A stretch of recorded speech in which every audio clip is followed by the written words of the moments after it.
Welcome to NSO TV. I'm Poonam Sharma, and today we're at UHN, and we have the pleasure of chatting with a dynamic nursing leader who has the most senior position at UHN, that being the Vice President of Professional Affairs and the Chief Nursing Executive at UHN. Thanks, Mary, for talking with us today. My pleasure. Mary, can you tell us a little bit about your leadership role at UHN? Well, I have responsibility for all of the health disciplines, not medicine, but all of the health professions, allied health professions, and in particular specific leadership responsibility for nursing across all of the three sites, the Toronto General Hospital, Toronto Western Hospital, and Princess Margaret. And what that means is that I lead for best practice and evidence-based practice, that we are cultivating a culture of research in practice, where nurses are identifying questions about their practice and ideas about what we might do differently and how we might improve our quality of care. And then we're supporting them to conduct research and really investigate those questions that they bring forward and ideas that they bring forward to produce evidence that we then bring back into practice.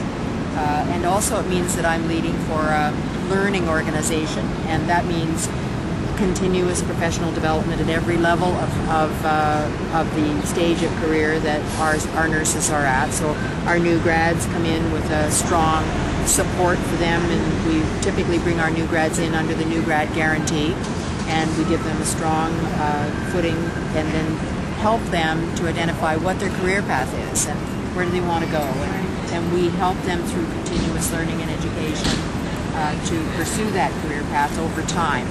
And the last thing I would say is that I lead across the organization for patient-centered practice, and we develop practice among really everyone, all departments and disciplines, to be sure that we are living a patient-centered and humanistic practice here at UHN, that it is evidence-based, and that we are demonstrating best practice, or I'd say pursuing best practice, because we're never perfect. We always have more to work on.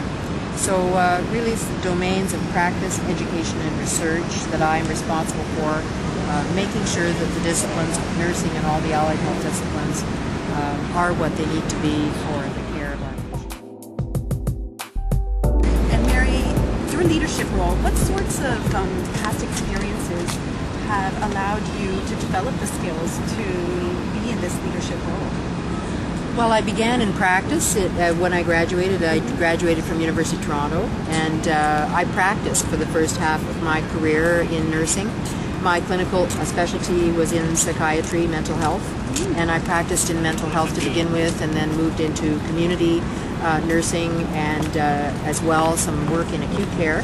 And then I taught for a while in nursing, and so I've sort of had a fairly broad experience in both practice and teaching, and then moved into a management type of role, coordinator role in a large, a small community hospital with a large ambulatory and referral base. And that was my first experience in a formal leadership role. And up until that time, I guess I would say that I would always be trying to lead from my clinical practice. What that would mean would be often that I would be probably the worst news to some of the managers that I would work with, because I was always asking questions and saying, why are we doing this? Yes. And let's try that. And I just read this great article, or I just went to this fabulous conference, and why can't we do this? And so I was always one of those probably sometimes tedious employees who was asking a lot of questions and wanting always to change things and improve things. And I found when I began in my management role that really the way to manage and lead was to help nurses to lead from clinical practice, and to be very attached to them and listening to what's important to them, and then building from that by listening to the voice of nurses, building what we need to build to do our very best in care and practice. And I've lived by that all through my career, and over time I've had successive more and more senior executive positions, and have landed in the teaching hospital environments where I've stayed. I quite like the teaching hospital environment because we do have the opportunity to for what I call praxis, which is bringing together learning and research and practice, uniting them. And so that's one of the reasons I think I'm kind of where I need to be in an academic environment.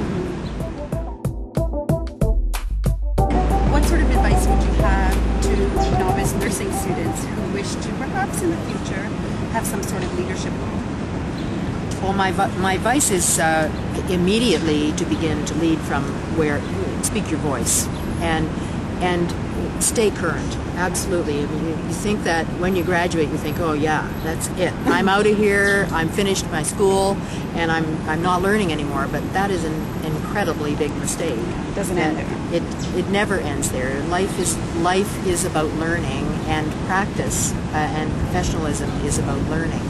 And I strongly believe that every professional nurse must belong to their professional association, must be accountable for their practice, and must be learning constantly and committed to the people they're caring for and to their colleagues, committed to remaining current, pursuing excellence through continuous learning. And I really also believe that once in practice, it is each of us has the responsibility to bring our voice to and to achieve a collective voice among practitioners around what's important for us to be doing and how we can be doing that, and always reaching further, reaching higher to do better. So leadership is not about having a formal role. It is about a way of being. It's about using yourself as an instrument of change. It's about speaking from your heart and your head about what's best for patients and what's best in terms of your work environment, and uniting that with what you're learning through your continuous reading and study, and bringing that all together so that we can all move forward. I think that leadership from clinical practice is the most important leadership, and so a new grad can immediately begin. And I want to just tell a little story about some new graduates who came here to UHN. And one of the first issues of importance to them was, why couldn't they practice to their full scope? And what that meant here was that here at UHN, nurses are surrounded by many physicians, residents, fellows, and other disciplines. And so a lot of the work is distributed among many players. And these young nurses were coming and saying, well, we could take initiative and proceed with a particular aspect of care, but found that sometimes they were waiting or holding back so that they could involve the residents or fellows or other health disciplines who might take the lead on that particular piece. And so what did they do with that? They brought the question forward. They joined our research challenge. They created a research study about this, and they're now pursuing their question, and they're going to bring some evidence back around the ability of nurses to function to full scope within a teaching environment. Isn't that fabulous? That's fantastic. And that's an example of leadership. That's absolutely straight out of school. Here in the new grad guarantee, and before they were even finished their orientation period under the new grad guarantee, they're busy joining the research challenge and putting forward this very important issue for us here. So I think leading from clinical practice is the power of nursing, and also leading from participating in and working together in our professional association. Huge issue for us in nursing. Nurses have not participated 100% in their professional association, and that is absolutely a hallmark of a professional, is being a member of the professional association. And that brings also an opportunity for voice in policy work and getting outside of the practice environment and simply your own unit or your team, and moving beyond and beginning to influence the whole system. And I really strongly encourage new grads to get right involved with the RNAO and to be a professional in that respect.